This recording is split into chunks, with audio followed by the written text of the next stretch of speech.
निधि मीरा को अपने घर ले आई है। घर में उसने मीरा से हर एक का परिचय करवाया। मीरा को भी उसे घर में अपनापन महसूस होने लगा था। उसका चेहरा घर में आने के बाद खिल उठा था। वह घर में लगभग सभी से मिल चुकी थी, लेकिन अभी तक निधि का भाई उसे सामने से नहीं दिखा था। वह नहा धोकर फ्रेश होती है और अपना सामान कमरे में व्यवस्थित करती है। बाल सुखाकर मीरा वहां से निधि के कमरे की ओर आती है। रघु कमरे की सफाई कर चुका था। निधि अपने और मीरा के लिए कॉफी ले आए और उसे लेकर अपने कमरे में आई। मीरा ने देखा कमरा बहुत खूबसूरत था। बड़ा सा गद्देदार बिस्तर जिस पर फूलों वाली बेडशीट बिछी हुई थी और तकियों का ढेर लगा हुआ था। उन्हीं के बीच पड़ा था एक हल्के गुलाबी रंग का टेडी। मीरा कमरे का जायजा लेने लगी। बिस्तर के बिल्कुल सामने कबोर्ड बने थे। उनसे लगकर अटैच बाथरूम था। दीवार से लगकर एक स्टडी टेबल था जिसके ऊपर किताबें रखी थी और एक नाइट लैंप भी। बिस्तर से कुछ ही दूर एक बड़ी खिड़की थी और उससे लगकर एक बालकनी थी जिसमें हल्के गुलाबी रंग के पर्दे थे। मीरा को ऐसे देखकर निधि ने कहा, निधि, अरे क्या हुआ, बैठो ना, कॉफी ठंडी हो जाएगी। कहकर निधि बिस्तर के एक किनारे पर बैठ गई। मीरा ने निधि की ओर देखकर कहा, मीरा, समझ नहीं आ रहा निधि, तुम्हारा ये एहसान हम कैसे चुका पाएंगे। तुमने हमें यहाँ लाकर हम पर बहुत बड़ा एहसान किया है। निधि, तुम फिर शुरू हो गई। नीचे दादू ने क्या कहा था कि एक दोस्त ही दोस्त के काम आता है, तो इसमें एहसान कैसा हुआ, बोलो। मीरा, तुम नहीं जानती निधि, तुमने हमारे लिए क्या किया है। मीरा ने शांत भाव से कहा, निधि, अच्छा जब जरूरत होगी तब हम तुमसे कुछ मांग लेंगे, तुम दे देना, उतर जाएगा एहसान। निधि ने कॉफी का घूंट भरते हुए कहा। मीरा, ठीक है। निधि, ऐसे नहीं, वचन दो मुझे। तुम राजपूत लोगों के लिए तुम्हारा वचन बहुत इम्पोर्टेंट होता है ना। चलो दो।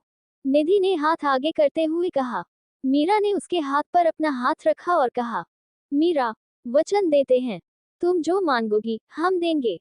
निधि मुस्कुराते हुए मीरा के गले लगी और कहा, निधि, तुम खुश रहो, इससे ज्यादा मुझे कुछ नहीं चाहिए।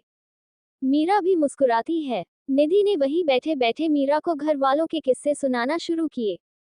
निधि, चलो मैं तुम्हें सबके बारे में बताती हूँ। सबसे पहले दादाजी के बारे में।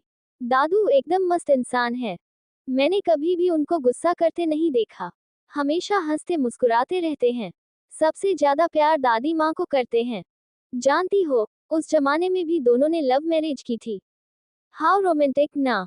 दादी माँ कोलकाता से हैं। साल में एक बार दादा दादी वहां जरूर जाती हैं। As love birds. मीरा, इस उम्र में भी उन दोनों के बीच इतना प्यार है।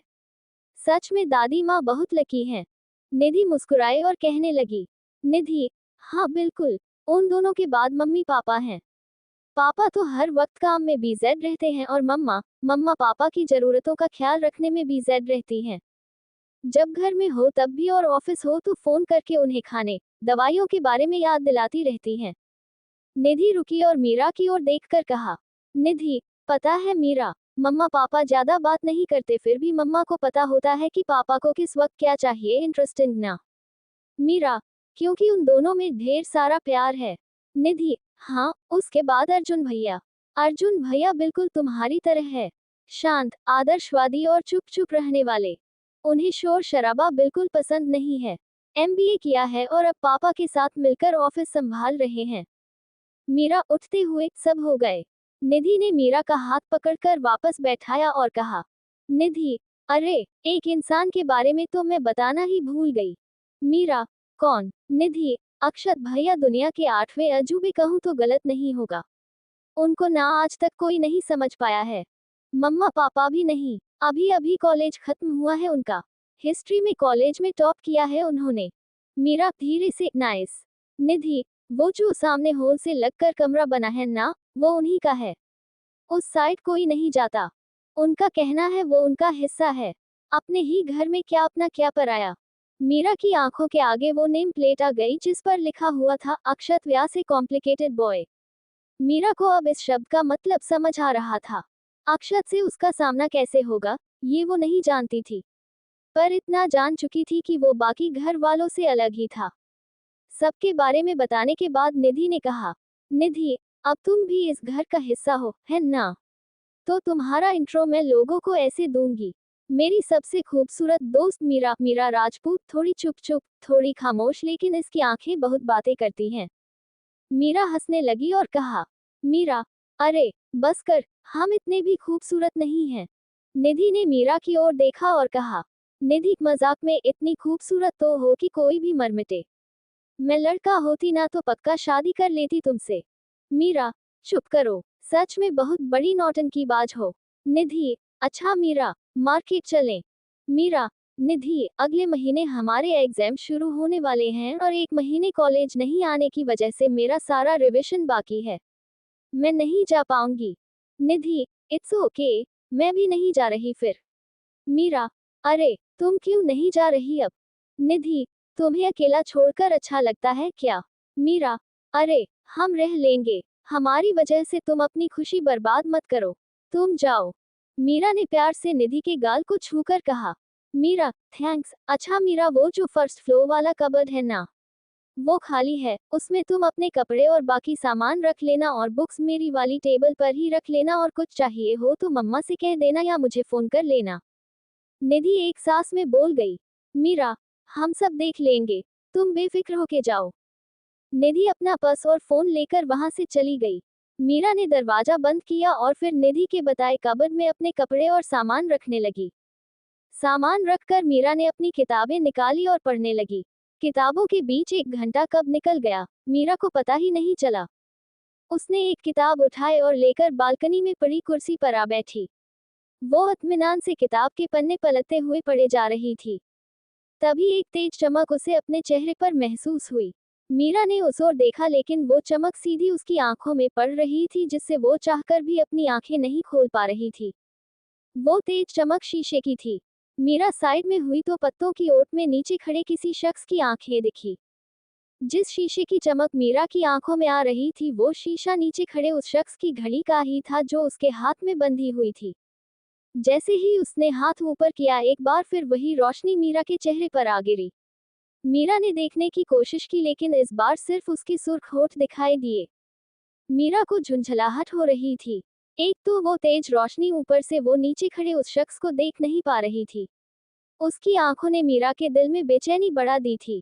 वही लगी हुई तार पर कपड़े सूख रहे थे। मीरा ने जैसे ही उस तार को पकड़ा, वो तार टूटी और उसके सारे कपड़े मीरा पर आ गिरे। मीरा उन कपड़ों में ऐसी उलझी कि उस शख्स को देख ही नहीं पाई। जब उठी और नीचे देखा तो वो उसे बाहर जाता दिखा। मीरा को पहली बार बहुत निराशा हुई। हाथ में पहनी लड़के की घड़ी का शीशा अभी भी चमक रहा था। चलते चलते उसने जैसे ही हाथ उठाया, एक तेज रोशनी एक बार फिर मीरा की आंखों में आ गिरी। मीरा अंदर आकर लेट गई, लेकिन आंखों के आगे बार बार वो दो आंखें और सुर्ख होठ आ रहे थे। मीरा की झुंझलाहट अब और ज्यादा बढ़ गई तो वो कमरे से बाहर आ गई। नीचे आकर वो बगीचे में दादी के पास चली आई। दादी ने देखा तो उसे पास आने को कहा और बोली, दादी, मन लग गया ना तुम्हारा यहाँ? मीरा धीरे से, हाँ दादी, आओ बैठो। मीरा आकर उनके पास बैठ गई। दादी ने बड़े गौर से देखा और कहा, दादी, तुम कुछ परेशान नजर आ रही हो, मुझे बताओ, किसी ने कुछ कहा? मीरा, नहीं दादी माँ, ऐसी कोई बात नहीं है, सब बहुत अच्छे हैं। मीरा ने नजरें चुराते हुए कहा, दादी, तो फिर इतने प्यारे से चेहरे पर परेशानी के भाव क्यों? देख, मैं दादी माँ हूँ, चेहरा पढ़ लेती हूँ। उद्धरण चिन्ह। दादी माँ ने शरारत से मुस्कुराते हुए कहा। मीरा, दादी माँ, वो अभी यहाँ नीचे कोई आया था क्या? मीरा ने झिझकते हुए कहा, दादी, यहाँ, हाँ, वो कुछ देर पहले अक्षत आया था, लेकिन वो पट्टा एक जगह टिकता कहाँ है, आया कि वापस चला गया। उस लड़के को बस दिन भर घूमना फिरना मस्ती करनी है, पता नहीं अपनी जिम्मेदारियों को कब समझेगा ये। मीरा मन में, ओह, तो वो थे अभी, उससे मिली भी नहीं हूँ और टॉर्चर करना शुरू। आई होप हम उससे ना ही मिलें। दादी, यह हुआ, तुमसे कुछ कहा उसने? मीरा, ही दादी माँ, कुछ नहीं कहा, हम तो बस ऐसे ही पूछ रहे थे। दादी, अच्छा तुम कहाँ से हो? मीरा, जी भोपाल से। और उसके बाद दोनों के बीच बातचीत शुरू हो गई, जिससे मीरा उन आंखों को कुछ देर के लिए भूल गई। यह वीडियो कैसी लगी, कमेंट में जरूर बताएं। ऐसे ही वीडियो देखने के लिए हमारे चैनल को लाइक एंड सब्सक्राइब करें। Thanks for watching.